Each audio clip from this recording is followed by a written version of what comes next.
What up, what up? Y'all already know what time it is. You're now tuned in with you guys, two grown men having a conversation. I'm Joe T. D. Johns. And man, today we're going to get straight into it, man. I wanted to talk about depression. Ooh-wee. I had text my guy, man. I actually had some things on my mind when I sent it. And it was one of them moments where I wanted to talk about something, but I didn't. Yeah. I got to pick and choose who to talk to.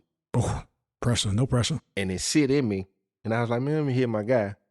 And he responded and said that he had dealt with it all 2024. Oh, 2024.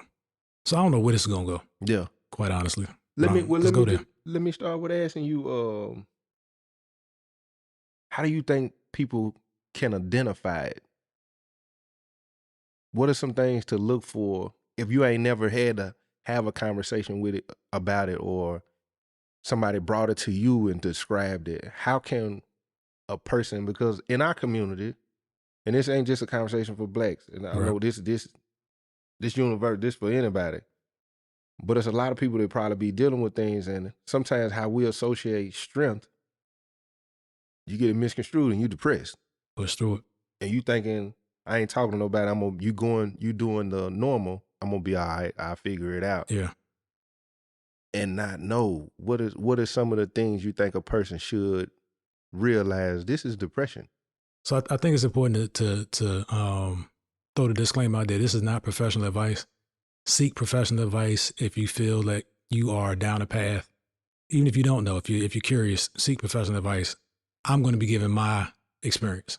Right. I'm comfortable with that. And if people identify with it, they identify with it. I just want to be clear. 100. So what it was for me, because I'm a quiet, I'm saying I'm a quiet person that's on a podcast, right? in my real life, most of my real life, actually up until the podcast, I became more talkative as I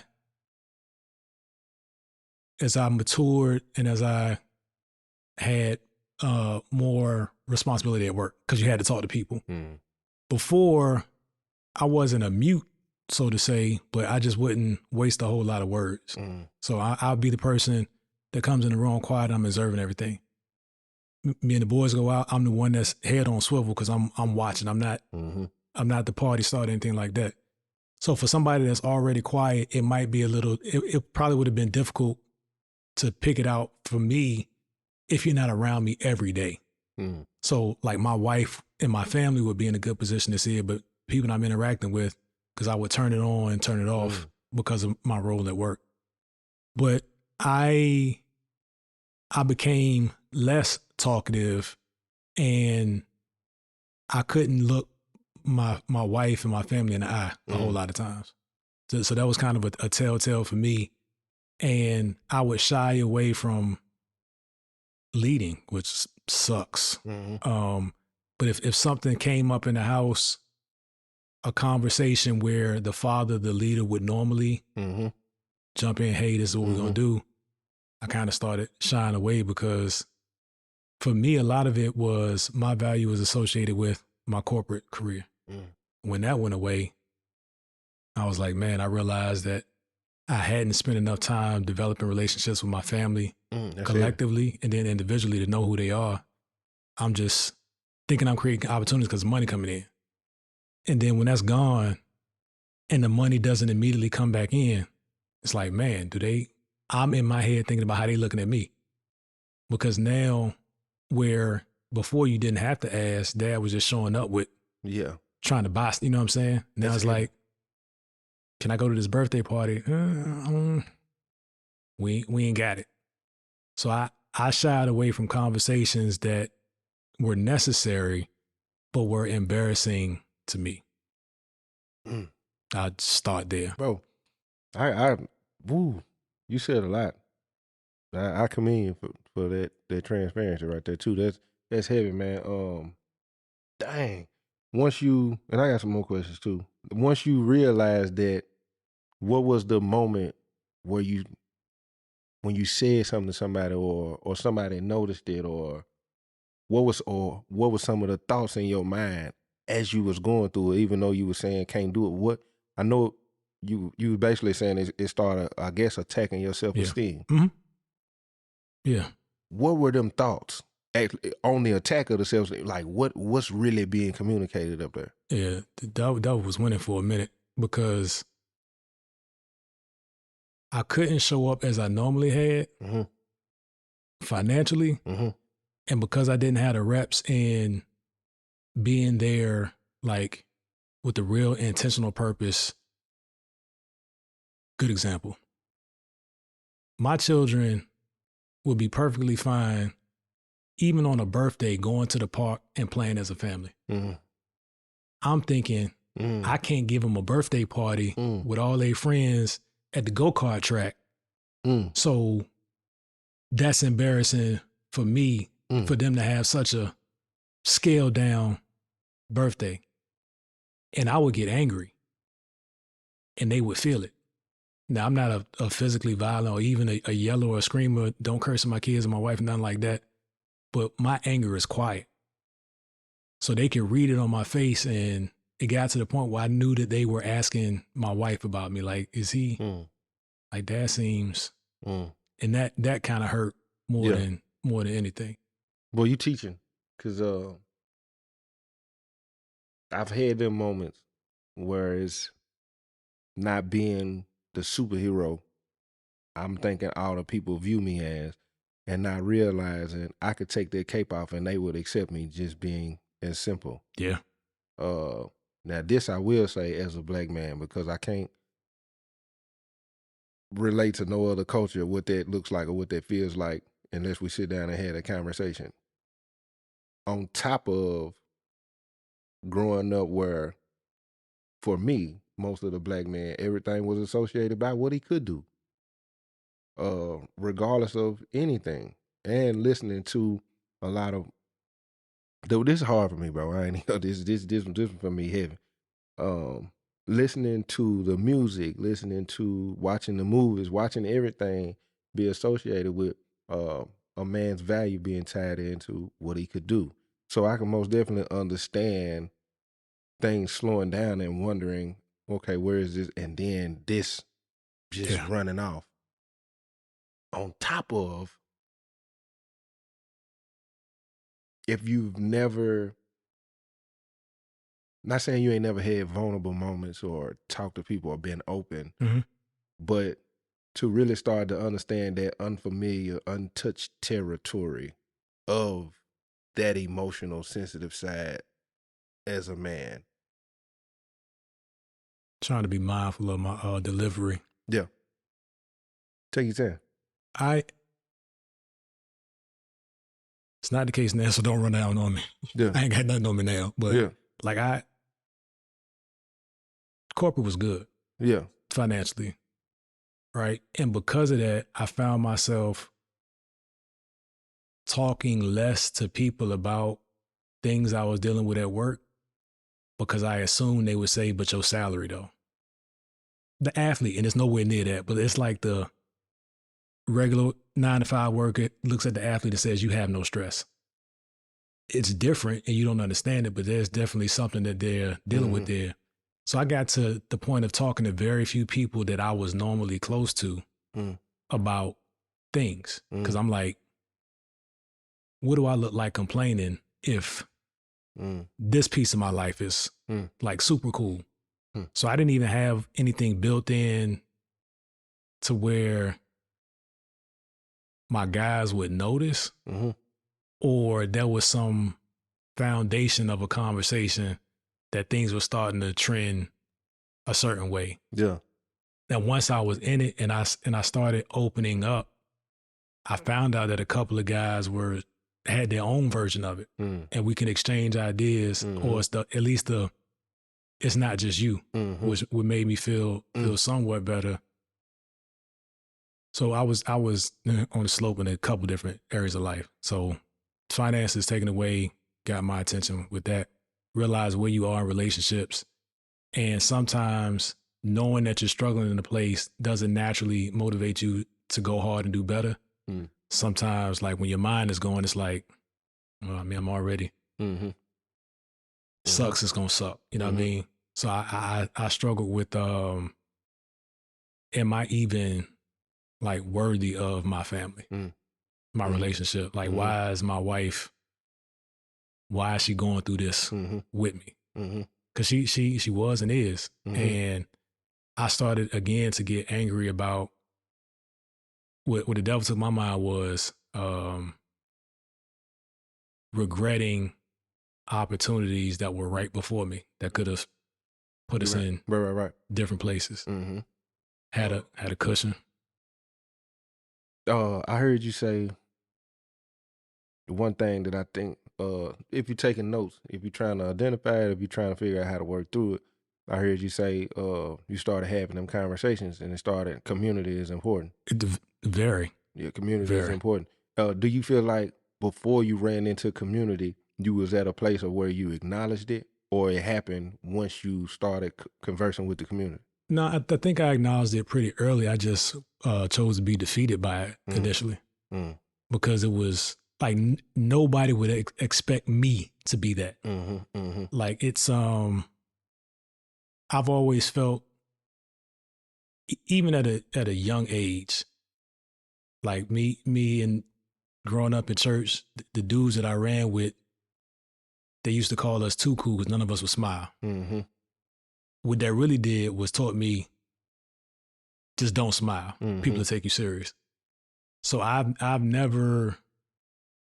People have always thought about me that D gonna figure it out because I presented myself like that. Even if I was dying a slow death, D gonna figure it out. He cool.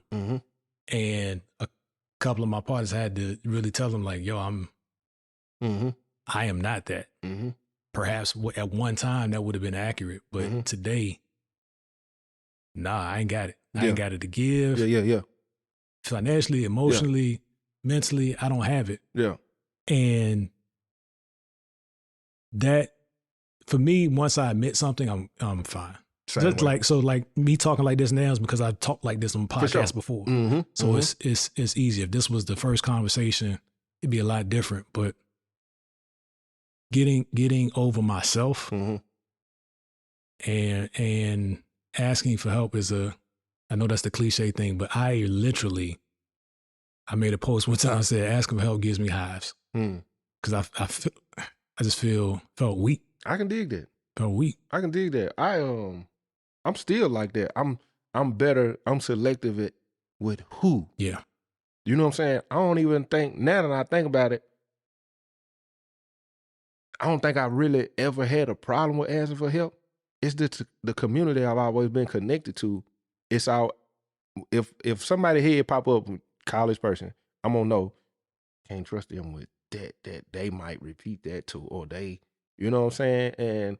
And I could go through a list of people because I've never actually saw that kind of healthy community. Right. When it comes to depression, like I was saying in the beginning, man, I'm dealing with some stuff here currently, and I'm able to identify it because of my before.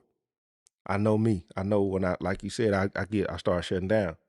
I start getting quiet. I got healthy ways that I deal with it mentally. You know, I'm gonna start listening to motivational things and inspirational things before I can get to a point of talking about it. I might even read, because one thing I learned during depression is your mind it'll run you down, and when it start running you down, it's almost like it'll trick you into believing you should enjoy this moping, in a sense. I can't even really articulate what I'm with you.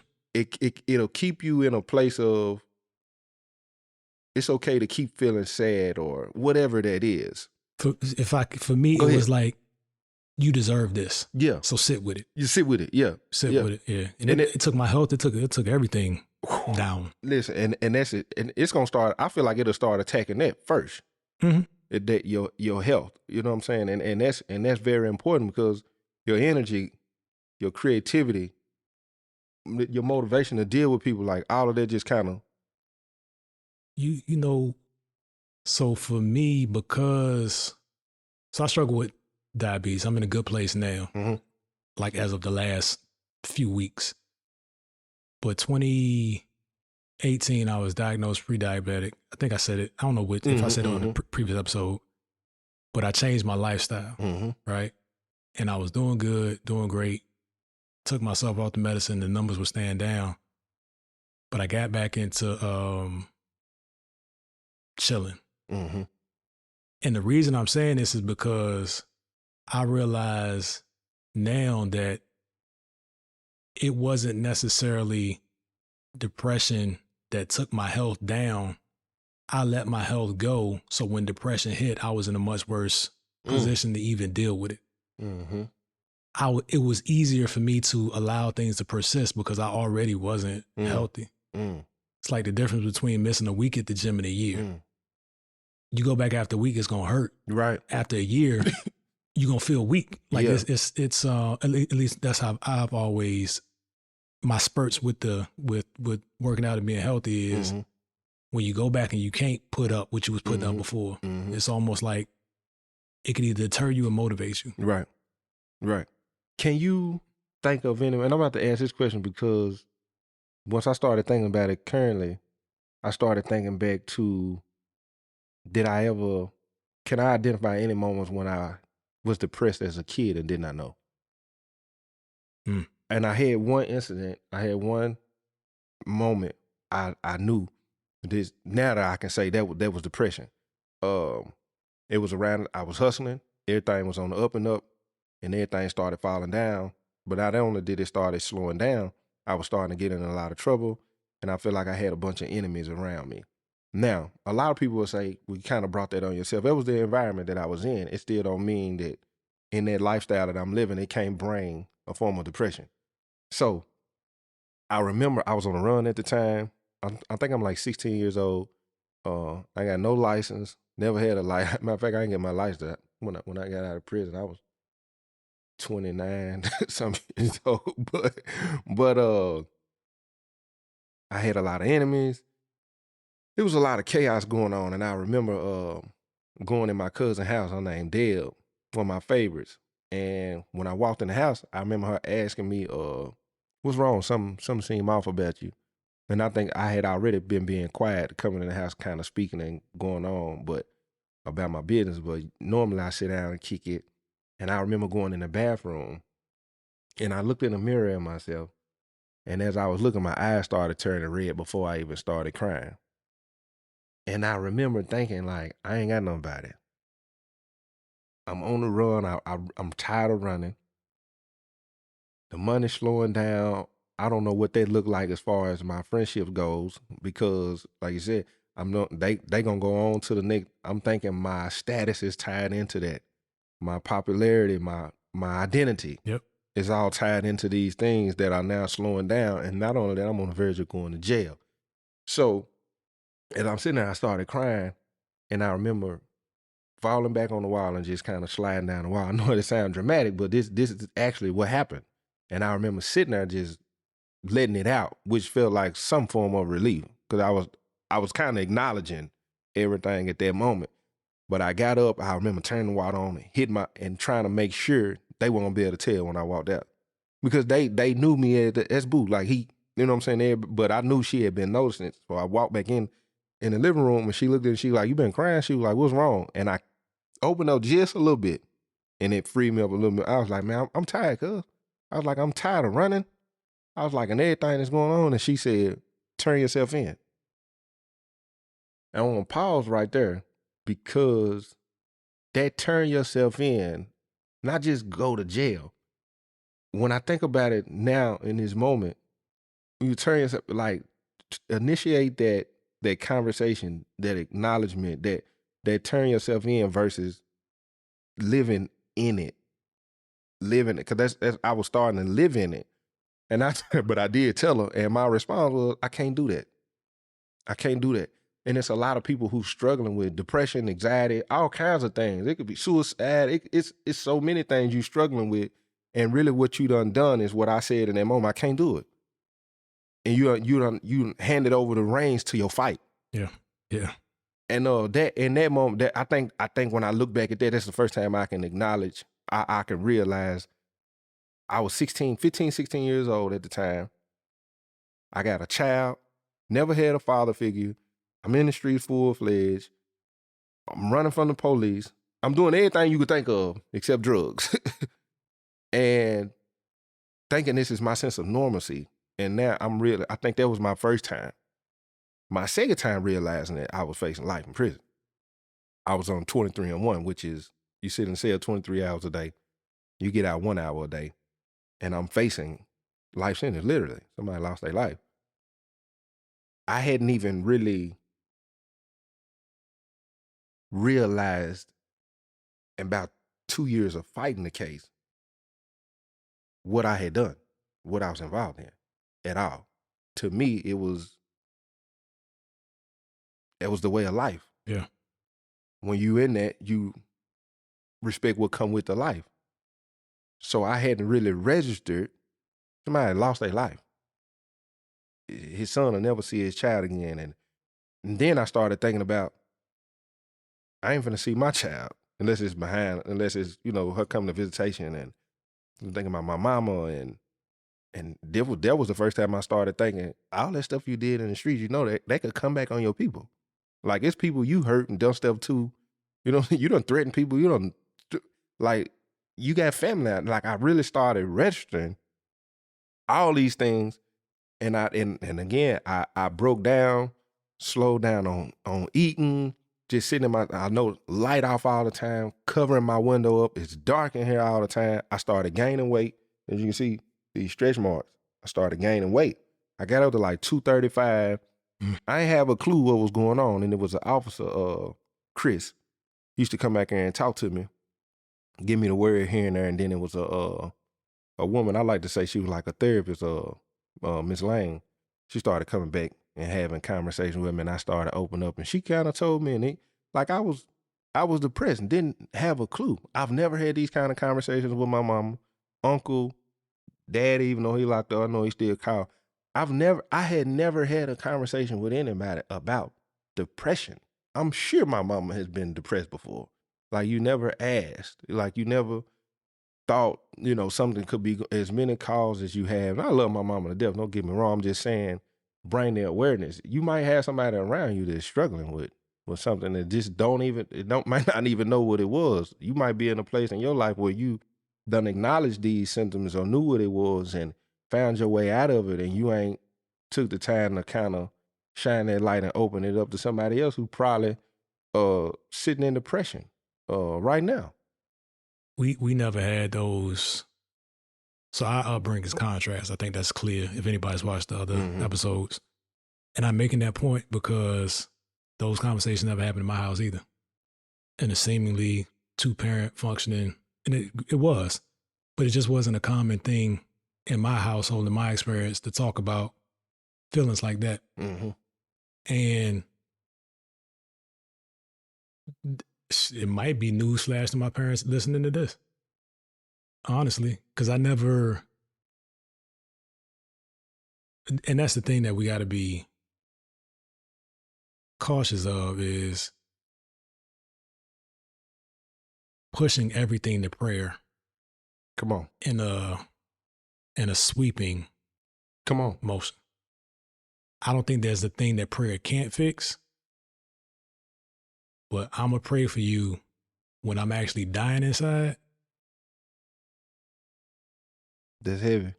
That's thanks, but I mean, you know what I'm saying? But and I think a lot of it is ignorance in, we go with out the window, our community, but just what was modeled and demonstrated, what was acceptable. What was acceptable? I say that. Never saw my dad complain a lot. It'd be interesting to know if my dad was ever depressed. The most revealing thing that my dad told me about his emotional state or how he deals with trauma, my dad was 20 or 21 when his dad died. His dad was 45 or 46. He was in Vietnam, came home, buried his dad, went back. Just like that. And we were having a conversation like this, like on the play. I said, "Did you ever mourn?" He said, "I don't think so." Kept talking. So I'm like, that's, and if you catch him when I'm saying, like, that's. Oh, I get it.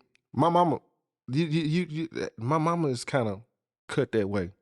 I've only seen my mama cry one time in my entire life. And it was only because I was basically not to cut you off, I was finna go on the run because I felt like they were finna send me back to DCS custody. And she went to court thinking I was on my way there, and I was like, I'm not going. And just so happened, my caseworker at the time called me because I wasn't there, and they was asking me where I was at, and I told them, I was like, I ain't coming. Like, you can go ahead and tell my mama I'm not coming. And they went and talked to the judge, and the judge said, if he come here and he passed a drug test, I ain't gonna lock him up. And my mama took the phone and was like, I know you can pass the drug test. You need to come on up here. And I was like, I'm on my way. I can pass the drug test. I'm coming. But when I got there and walked in the courtroom, the judge was chewing my mama out in front of everybody.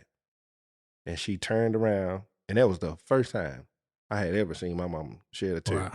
And when I walked up there, she said, this is my last time ever coming to court with you. You might well go ahead. And I took it, which I ain't, but that was the first time. Ooh. First time I saw my dad cry. First time I remember my dad crying was after he whipped me.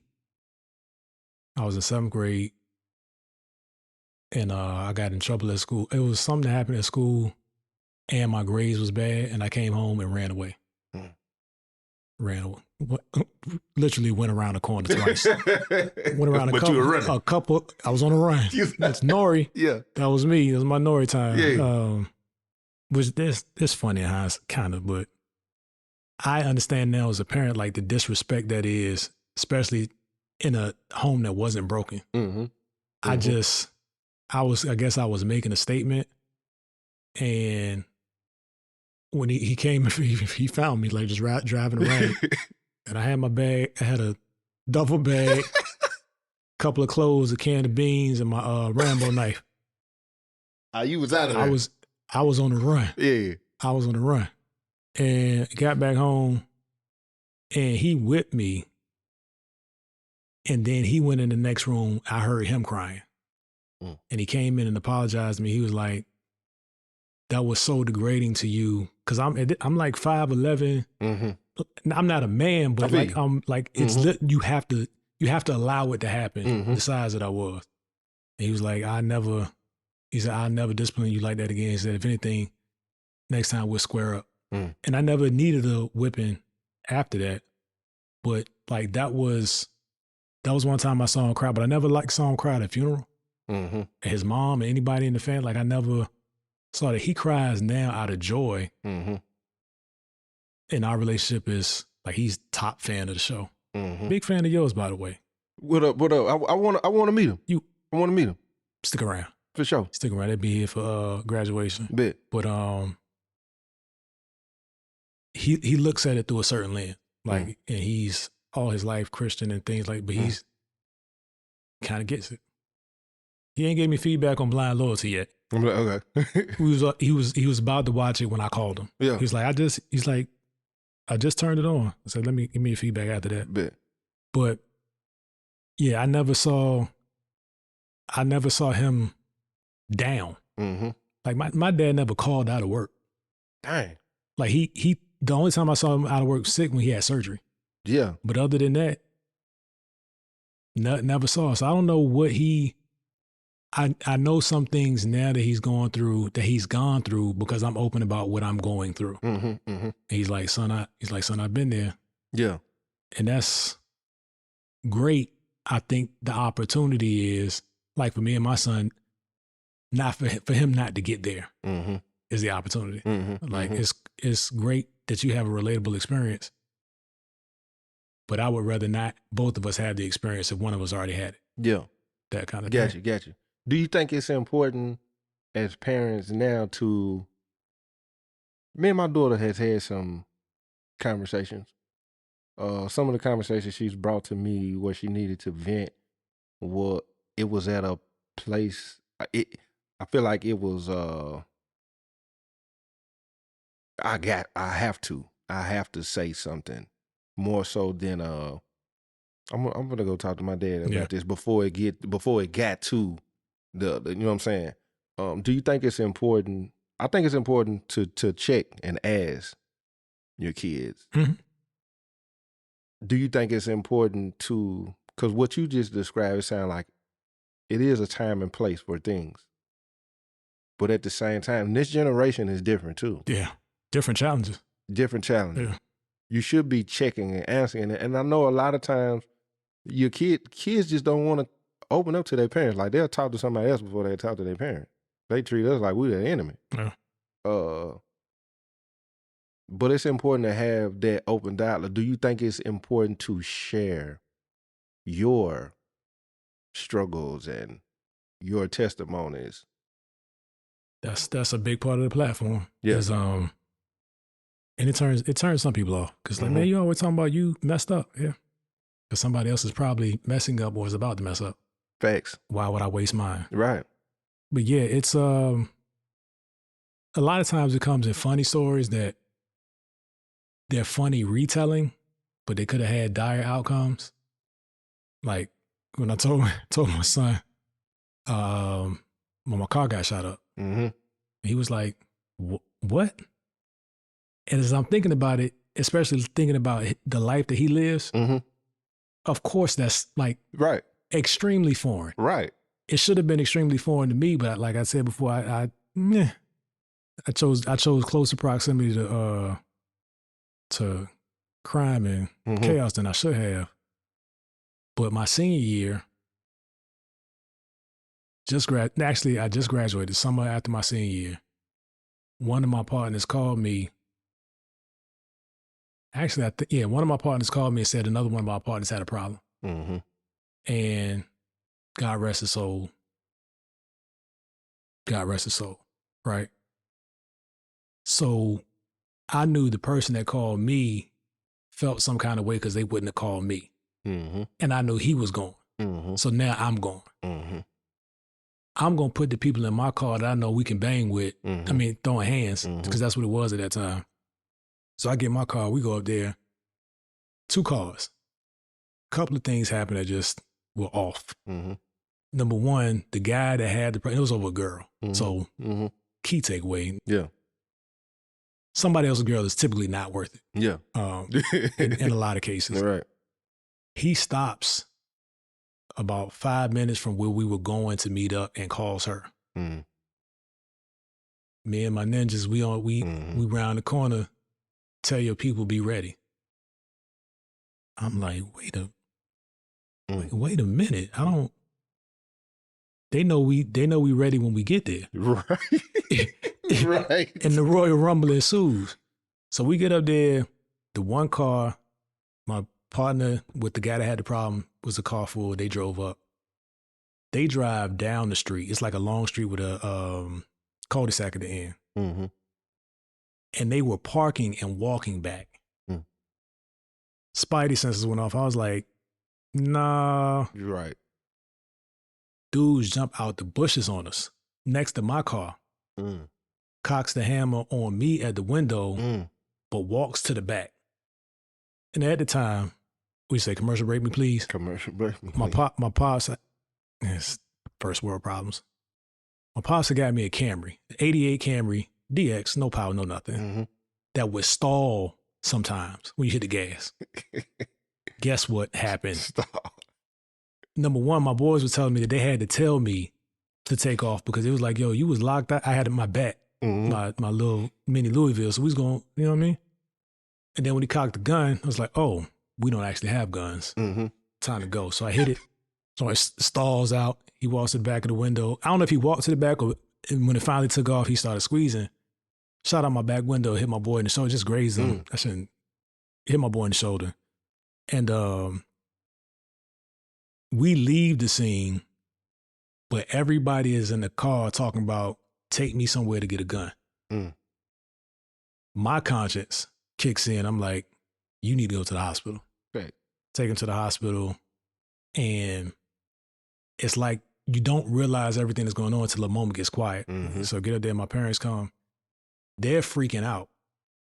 To me, it's just, I'm still thinking about how, when we going to get back and all of that.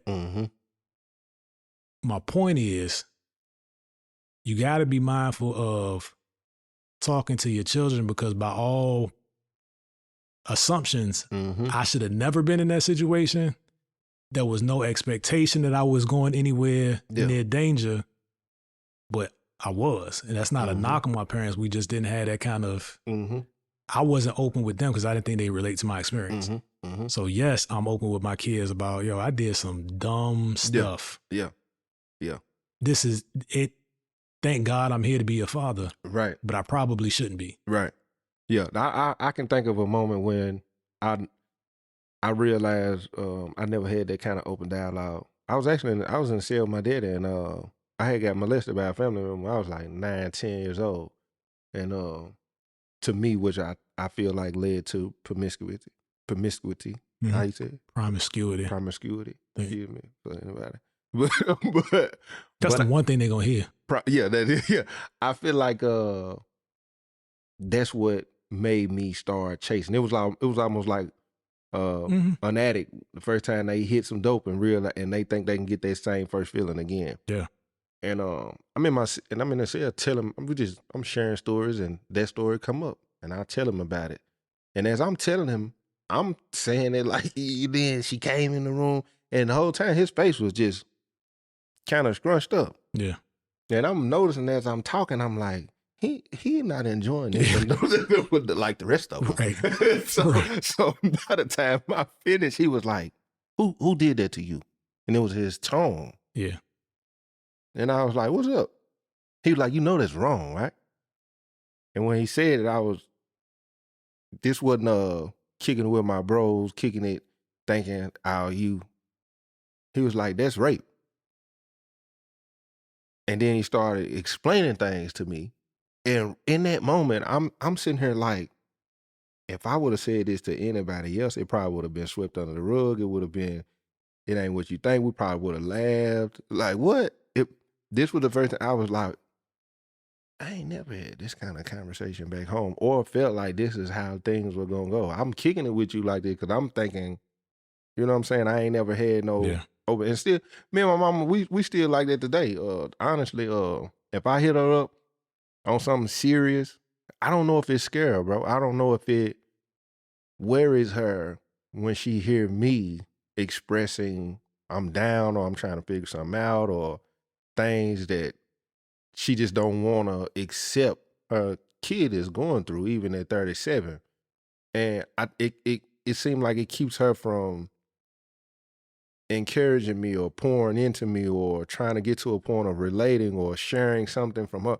Like I don't know what that is. So it's just awkward now. It's done got to the point now, bro, where I'll share something with her and I already know she ain't gonna say nothing, but I'll just take it in my mind as I got it off of me. At least she heard me. But no response. So one thing that I've come across on this platform, and I've had to realize as a parent myself, is that sometimes we parent out of embarrassment or the avoidance of embarrassment because that's a reflection of you. We believe that as parents. Everything that your child does is not actually a reflection of you. Right. They have free choice, and after a certain age, and that's what sometimes parents don't want to acknowledge it because they have to acknowledge some of their shortcomings. That's real. Some of their shortcomings. Like my dad, he said the one thing that he regretted not talking to me about, talking with me about, or talking to me about was sex. It was very much, God said no. I think he gave me a book that was like from the religion. I just want to have a lot of sex. Yeah. Just trying to figure it out. And it was almost like he was embarrassed. Like in real time, it seemed like he was too embarrassed to have a conversation. And then after the fact, he was embarrassed that he didn't have a conversation. So that's something to be aware of, is not talking about it doesn't mean it's not happening. Like your ignorance as a parent doesn't mean it doesn't protect you from guilt long term. Right. It's gonna surface at some point. That's real. I do and that's crazy. I kind of deal with that with my daughter at times, but I fight on through it because I got a constant thought of what my parents didn't do, and I fight on through it regardless of how comfortable it is, and it helps me when I do it because then I get to see that wasn't so bad. Yeah. It didn't go like your mind, like it wasn't so bad. some things to, because I know we've been discussing, because I want to talk about the like things I've been feeling here recently. Let's talk about it.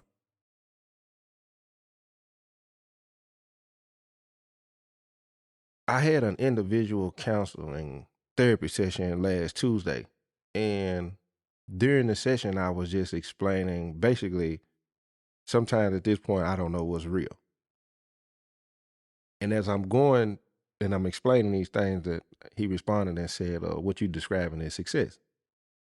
And he kind of gave me ways to look at it and gave me angles of how to approach certain things versus always feeling. But when he said that, I'm thinking, even though I feel like a lot of things, I don't know what's real a lot of times because of the people's definition of success, Mm-hmm.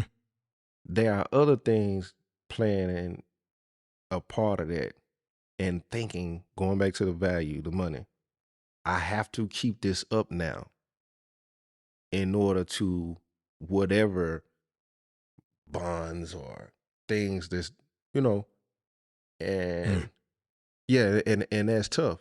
Like, I be wanting to turn social media off completely because I'm a realist. I want to realize my validation is not tied up in these people.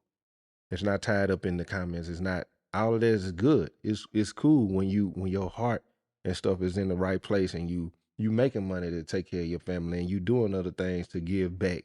But that social media can grab a hold of you, and before you realize it, you can be depressed, man. I had a partner of mine who was describing, he was like, I told him to go get a job.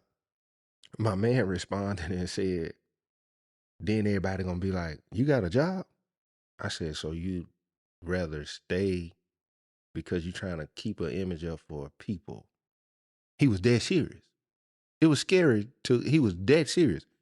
And when I think about certain things concerning me as far as social media, I'm like, if I turn this off for a month and no notifications, nobody DMing me, would I be okay? Would it change friendships? Would it change my relationship with some of my family members that I have? Would it change my relationship with my woman? What does it look like if the Joe T that has grown over the course of time and a big part of social media, what does that look like without that? I'm the same person. And when I think about that, it bothers me, bro. That really bothers me. And I don't know if it's because like the people or the reality of you 90% probably correct. Do you ever feel like you are, or people perceive you as a character online? I think that I am grateful for. I do feel like I built my platform on being original, being myself, authentic. I do think people respect me as far as where I built it, as far as my faith. You know, I know I can be entertaining here and there, but I do feel like people look at it like, nah, dude pretty solid on, what he stand for. Mm-hmm. I do feel like that.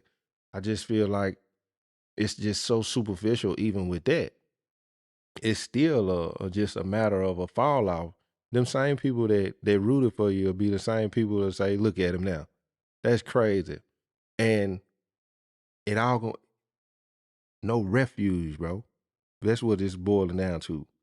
When you sit back and you say, I have no refuge. Yeah.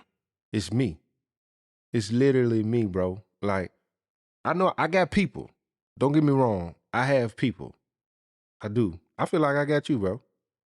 You're in my house. I feel it. I genuinely feel like I know I can call bro. Yeah. Yeah. And that's over a short period of time. That's based on I'm a good judge of character. But for the most part, it's just like, you really ain't got nobody. You really, like, it's crazy to even say, But when I'm really sitting back thinking, I'm like, do you think it's because, like, similar to what I mentioned earlier, do you think it's because you have a guilt to be grateful for your position, and when you look around, there's not really somebody else that's like you that you can that's in your circle? fact. Because it sounds, No, that's true. to somebody not doing as well, and y'all don't have a genuine, well, even if you got, like, it's people see through Right. life through their lens. It sounds disingenuous to be upset when you're up, Man. seemingly. You know what I'm saying? It's like, how Some of the most successful people, you watch them commit suicide. Robin Williams was one of my favorites. Flubber, Mrs. Doubtfire. Like, to see is another one. My guy, that did the food shows on CNN. Oh yeah. I know who you're talking about. Yeah, Boudin. Was it some Bourdain? Bourdain, yep. Man, those suicides bothered me. I was like, dude, what? Like, I used to watch Bourdain all the time. I was like, he was enjoying all these coaches. He was in, and I'm not suicidal, but watching that, people, you have no idea. No idea. People are really the demons thinking they're or dealing feeling. with. You really have no idea what people are dealing with. And then I had a dream, and I always feel like the Most High talked to me through dreams. And in the dream, there was a lot of people in the room that I'm connected to, and everybody was doing their thing. And somebody had spilled something on my counter, and it was so vivid, bro. Like, I was seeing everybody ask me for these things and doing whoa, and I went off. Like, I just blew up. Because they spilled something? Before I noticed the spill, I blew up, and as I was blowing up, I started walking over to the counter, and I saw the spill too. But even in the dream, I feel like the spirit showed me who did the spill, and I looked directly at the person, and they had a cup in their hand. I was like, bro, you didn't. And I started trying to clean it as I'm talking to him, and I couldn't get the stain wouldn't come up. And by the time, I'm like, why I can't get this? And by the time he came over and it started, and I don't know how I took, I was like, I have to, for one, yeah, everybody, it's like everybody expected me to do. And when you do, it's not fixing nothing. You keep doing it. I'm teaching, you're treating people how to treat you, and you're allowing it, and to the point, you get to a point, it's killing you. And then when you blow up, everybody looking like, I thought we were good. And now, even in trying to clean up the mess, I couldn't clean it up. They had to clean up their own. Message. Like, it was serious. It was so serious, bro. It hurt me. You know what I'm saying? More, and the people that I saw, like, it was like, woo wee. And I had another one. I won't talk about that one, but Guilt is a real thing, man. I've experienced feeling guilty not being able to help somebody that I've always helped because I actually didn't have it. Man, say that again. Like, call, pick up, gotcha. Call, pick up, gotcha. Call, pick up, gotcha. Call, pick up. No, I ain't had it the last 2 times, bro. Like, I don't have it. And I get off the phone feeling bad. You know what I'm saying? Like, I feel that. I don't know if that's what they call survivor's remorse, or it is. But, that's a form of it for sure. But it's the more successful you are, and again, like you said, based on how it's defined or perceived, like there's certain things that come with that shrink the population of people that would probably understand it because they're in a similar circumstance. And then the people that you do find in those circumstances may not share the same values as you. Like, if you look across social media, you could put your success up against some other people's, but if you look at it, maybe it's clear that their morals and principles are different than yours. So they're not a suitable source to actually go talk through your challenges with. They might be medicating with, different forms of things that don't suit you. But that's something to be careful of, man. I wish success to everyone to the extent that they can manage it. Amen. No, for real. No, I can dig that. I can dig that. this stuff bitter. It's bittersweet. Yeah. It's bittersweet because sometimes you can't choose that. The calling, listen, to whom much is given, much is required. A lot of people will quote that and think, you'll look at certain people and say, to whom much is given, and you'll think the thing that was given was the bigger house, the bigger car, the designer clothes. You're thinking to whom much is given. You're thinking the given is the tangible material things. To whom much is given, much is required. You then have to apply more fruits of the Spirit, the patience, because now you're attracting more, even though I'm not perfect or healed completely, but in a position that you get in financially first, when the financial blessings come, I feel like that's attached to you're maturing mentally, you're maturing spiritually, and then you're gonna start automatically paying attention to your health. So you're gonna start trying to take care of yourself physically. But on top of all of that, it starts attracting people that are inspired by those things, but they might not come with the right intentions. The scripture also say, be ready to give a hope for what it is that you believe.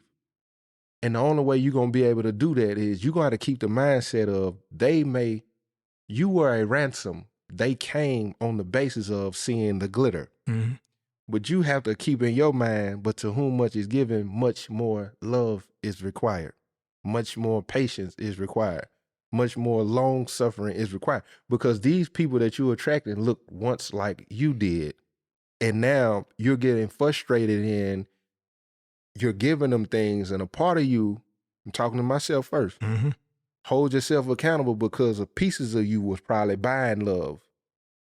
Pieces of you were accepting certain things on the basis of not realizing you have to stay spiritually mature and set them boundaries to help them walk and get to their place. You don't get to turn and then say, man, hold on. When you should have set them boundaries first. And now you low on the love, you low on the gentleness. Now you angry. And now the enemy done tricked you. And now you sitting here and you depressed. So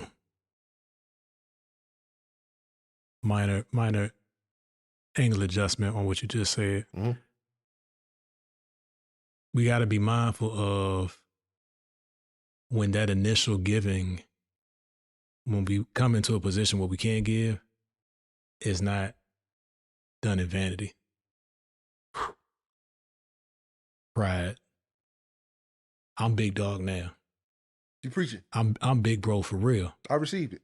And thinking back on it, maybe I set up some relationships like that, like the come to me because I'm that guy.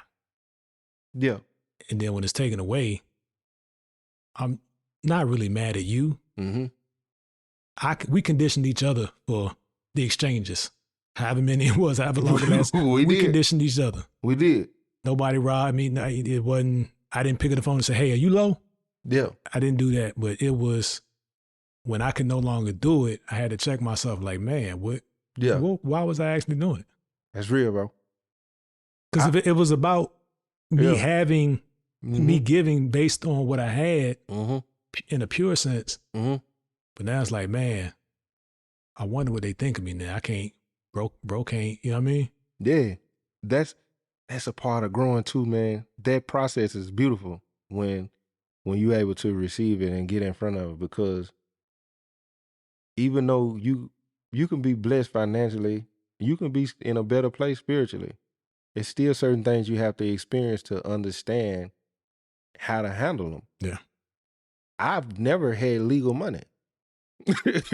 When I got the legal money, of course I wanted to share it with everybody, but at the same time, like you said, the posture of my heart could have been wrong on the strength of I never had it, now I want to share. But you set a tone a certain way. Now you realizing out of your spiritual immaturity, you've allowed this, and now you want to fix it. But first you want to point the finger and blame when you got them 3 pointing really back at yourself. And then you gotta correct that. Because a lot of us set these relationships up for you to become in that mental space, bro. Yeah. And I think that's what I needed to hear today. There you go. I ain't even gonna lie, man. Depression is very real, man. And depression, and I want to know these right. I don't know if you ever seen these. I remember you. Yeah, I did. I was depressed, but I wasn't depressed. And I love my scars. I got one story of why. I was at Waffle House when I first came home. I probably wasn't home 2 weeks. I was with my cousin Wayne. They had just built a Waffle House in Springfield. And it was a girl who worked there. And as she was working, for some reason, I have a habit of checking people. And she had a bunch of cuts. And I told my cousin, I said, watch this. And I started a conversation with her based on these. I said, we're similar. And we had one of the most beautiful conversations right then and there. So on the strength of that, I use this, as he said, what the enemy meant for evil, God turned and used it good. Mm-hmm. Most people miss the important scripture after that. In order for many lives to be saved. He can flip it, turn it for good. Don't make it about you. It's for somebody else. Joseph was put in the position for other people, not for himself. Yeah. When this happened, bro, I was facing the life sentence. The girl I was dealing with at the time, I'm worried about losing her because now and I didn't know how to when you just at a young age like that, and even now, when my emotions get high, sometimes I don't know how to respond in a healthy way. Mm-hmm. On top of everything that was going on because of my emotions drove me to this. Yeah. I guess that's a way you can wonder if you're depressed. Like, are your emotions driving you? Are you in control at the time of the downslope that's going on? Are you looking for attention? Attention you can be struggling with depression and by seeking attention. You agree? Especially if you're used to having it. If attention defines you. Yeah. I think identity is at the core. Well, I say for me, because I don't want to generalize, but being a thing that was acceptable to people, that even in a seemingly good nature, like my family's proud of me. I made it to this level. I got this promotion or whatever. When that identity is snatched, bro, I guess the message is form your identity around a foundation that can't be snatched. Socrates said, a life unexamined is a life not worth living. When you're talking about that identity, Socrates, which they locked him up and they was finna basically take him out because he was challenging people to think for themselves. Mm-hmm. A lot of times, I feel like our identities get tied up in what people think of us and how we should do things. You lose your identity in people. Socrates was his own man through and through. Not only that, when you are there, you realize you're amongst people and you stand out, but you're treated different. Mm-hmm. You criticized different. Yeah. You looked at as they put you on an island and make you feel alone. Socrates took himself out on the basis of, if I can't be myself and continue to, I'd rather not even be here. And I ain't saying that to say what I'm learning is I love who I am. I'm going to present myself to you as exactly what I am to the best of my ability. And what the parts of me that you don't like, I ain't conforming or changing, because I'm going to first play the blame game and resent you. But then deep down is I'm resenting myself because I changed based on, and And it is hard to form them relationships based on that. You know, sometimes you just being friendly to go along to get along, but then that can turn unhealthy too. Yeah. And I don't want to leave, bro, without trying to give some healthy tips of coming out of depression or dealing with depression. Mm-hmm. So for me was ultimately believing that I'm worth it. One thing that I realized probably a couple years ago, and I posted it,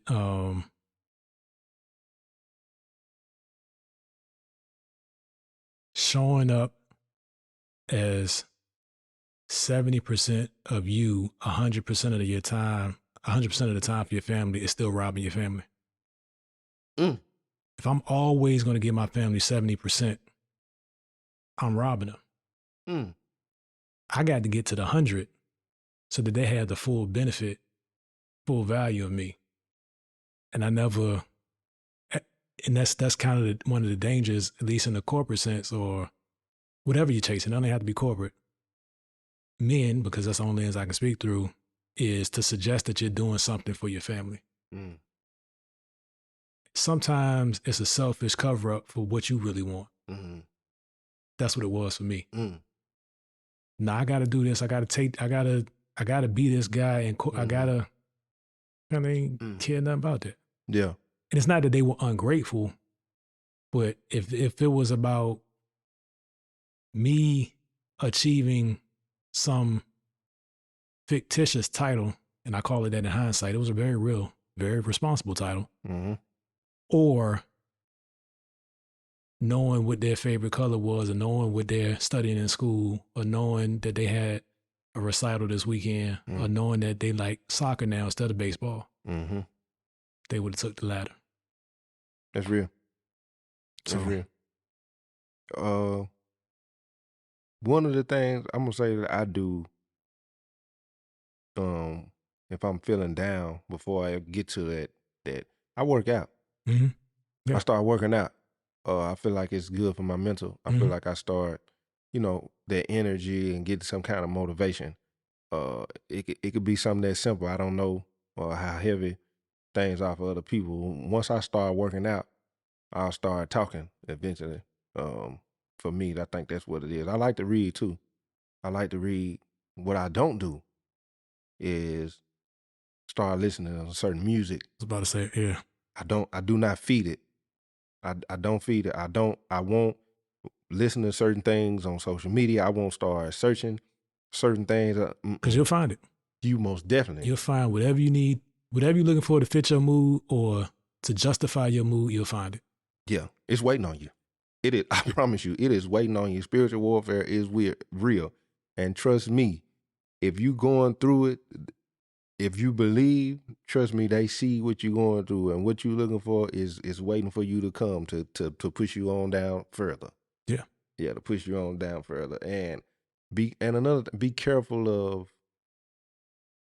if you playing the blame game before you take full responsibility for, if it is your full responsibility, be careful of talking to those you feel help put you in that state too, because gaslighting, narcissism, lack of accountability, empathy, sympathy, it's gonna hurt worse. It's gonna put you worse when you, because some of us wait for apologies for people we should never expect to get them from. Very real. Very real.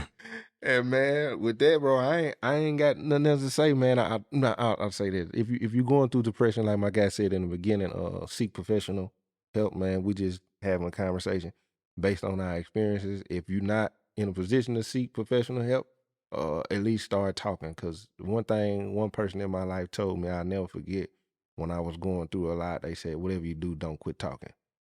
And from there, I'll talk about it. Yeah, I would say in closing, from an accountability perspective, stop blaming folks for not teaching you what they never knew. So the fact that we talked about the generation prior was a certain way, it's on us. So what I got, bro. And y'all already know what time it is. You got, man. We out here. Don't understand the things of the spirit because they are spiritually discerned. So to him, those things are foolish. Shit. So when you hearing spiritual things and they don't make sense to you, what does that say? And with that being said, he who has ears, let him hear. He who has ears, let him hear.